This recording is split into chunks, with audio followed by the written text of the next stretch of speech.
안녕하세요. MD의 야추입니다. 제가 오늘은 좀 이상한 걸 봤어요. 어떤 사람을 봤는데 운동을 진짜 오지게 못하는 거예요. 정말 말도 못하게 못하는 거죠. 처음에는 무슨 프레스라는 거예요. 프레스. 스탠딩으로 프레스를 했는데 되게 이상했어요. 막 서가지고 약간 수직 방향이 아니라 전방으로 하는 사람인데 이상했어요. 애초에 윗가슴을 원한다면 그냥 인클라인 벤치를 하면 될 텐데 왜 그런지 이해가 안 갔어요. 딱 헬린인 거죠. 그 두 번째로 그 사람이 갑자기 파워클린을 시작해요. 파워클린. 근데 파워클린은 보통 원RM을 위해서 되게 막 무거운 무게로 막 저반복을 하잖아요. 근데 그분은 약간 가벼운 무게로 막 고반복을 막 하는 거예요. 그것도 막 이상하게 막 파워클린 딱딱 떨어진 게 아니라 막 흐느적흐느적한 이런 느낌으로 좀 어이가 없었어요. 진짜 그때 딱 느꼈죠. 이 사람은 운동을 진짜 오지게 못한다. 정말 헬린이다. 아는 게 하나도 없다고요. 근데 뭐 그럴 수 있어요. 여기까지는 뭐 제 인생 아니니까요.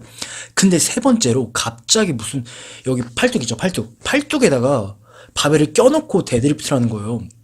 이상하잖아요? 게다가 허리도 엄청 굽었어요. 그러면 다칠 수밖에 없는데 되게 이해 안 가는 짓이잖아요. 그래갖고 제가 진짜 솔직히 너무 어이가 없어갖고 이런 운동이 아니잖아요. 이건 그냥 노동이지, 노고다지. 그래갖고 제가 막 뭐라 할라 했거든요. 근데 안 친해서 뭐 처음 본 사람이라 그냥 아무 말도 안 했어요. 여러분 진짜 제가 오늘 본 헬린이처럼 운동 그렇게 하지 마세요. 그러면 아무 효과 없어요. 알겠어요? 아무 효과 없으니까 좀 과학적으로 하세요. 진짜요? 그러면 그냥 노동이죠. 노거다.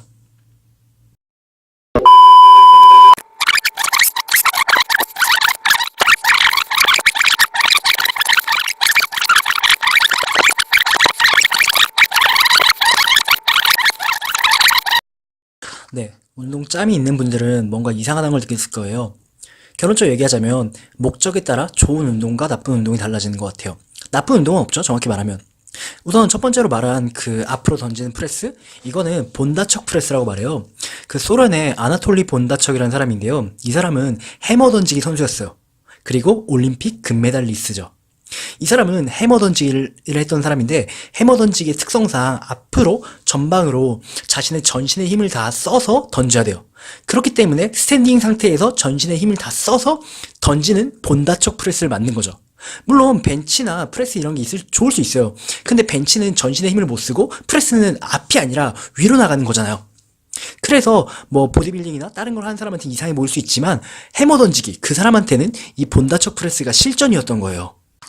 네, 두 번째 영상은 뭐 다 아시는 우사인 볼트예요. 우사인 볼트가 왜 저런 고반복 행파워 클린을 했을까요? 일반적으로 일반인은 100m를 전력으로 달릴 수 없어요. 중간에 지치기 마련이죠. 근데 100m를 전력으로 달려야 좋은 기록이 나올 거 아니에요. 그렇기 때문에 지구력을 높이려고 저런 고반복 행파워 클린을 많이 해요. 물론 역도 선수 입장에선 그렇게 좋은 동작은 아닐 거라 생각해요. 그렇지만 우사인 볼트는 역도 선수가 아니잖아요.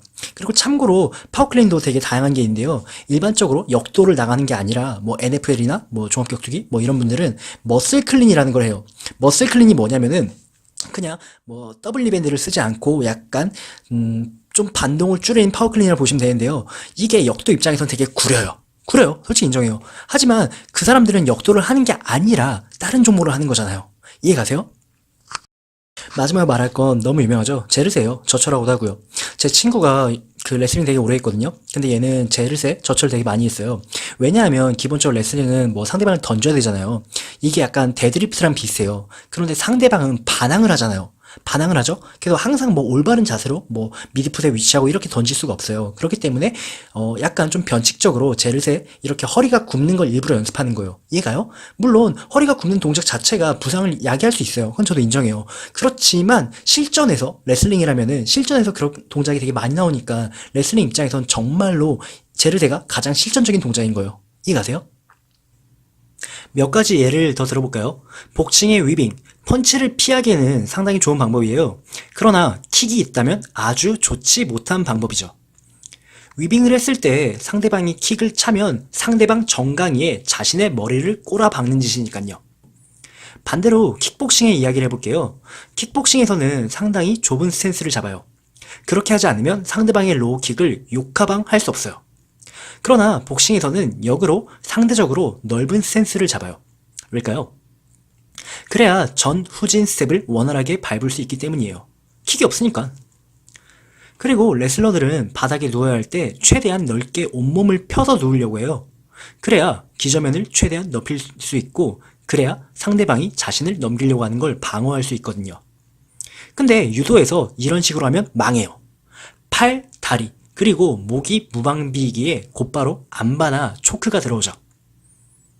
역으로 유도에서는 자신이 누워야 할 때 거북이처럼 움크리게 돼요. 그래야 목과 자신의 사지를 보호할 수 있으니까요. 그런데 레슬링에서는 이런 방식으로 하면 필패예요. 허리 공간이 딱 잡아서 스플렉스 던지기에 딱 좋거든요. 주짓수에서는 숄더 브릿지를 많이 해요.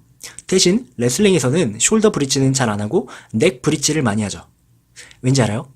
주짓수는 양 어깨가 바닥에 닿아도 상관없지만 레슬링에서 양 어깨가 3초 동안 닿아 있으면 그건 패배거든요.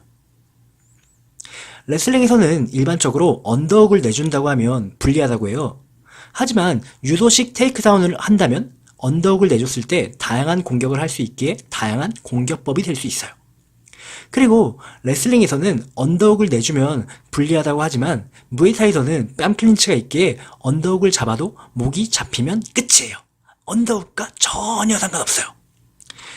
뺨이 있으면 무조건 목이 먼저예요. 언더훅은 의미가 없어요. 네, 정말 많은 예를 봤는데요. 여러분, 자신의 종목의 관점으로 다른 종목을 파악하려고 하지 마세요. 왜냐하면 자신의 종목에서 구린 방법이 그 종목에선 정말 좋은 방법일 수 있거든요. 뭐 대표적인 사건으로 전병관 씨 사건도 있죠. 맞아요. 그래서 저는 최대한 다른 사람을 비난하려고 하지 않아요. 다른 종목을 비난할 이유도 없고 애초에 스포츠라는 게 우열을 가릴 수 없는 거니까요. 언제나 관용적인 자유로운 사람이 됐으면 합니다. 끝이에요. 진짜 끝.